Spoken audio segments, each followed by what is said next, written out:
السلام علیکم ناظرین، تازہ ترین اپڈیٹ سے آپ کو آگاہ کرتی چلوں کہ محکمہ موسمیات کے مطابق ملک میں بارشوں کا سلسلہ کب تھمے گا اور اس کے ساتھ ہی نیا اسپیل کب اور کہاں داخل ہوگا۔ لیکن اگر آپ ہمارے چینل پر نئے ہیں تو ویڈیو کو لائک اور چینل کو سبسکرائب کر دیں تاکہ نئے آنے والے تمام ویڈیوز سب سے پہلے آپ دیکھ سکیں۔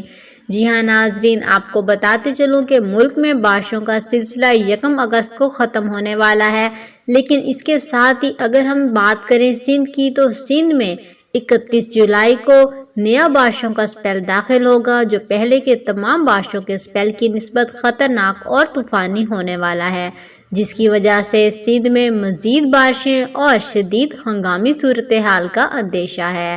تو ناظرین، اس قسم کی باقی اپڈیٹس کے لیے بھی ہمارے ساتھ جڑے رہیے گا۔ اس سب کے ساتھ اجازت چاہوں گی۔ اللہ حافظ۔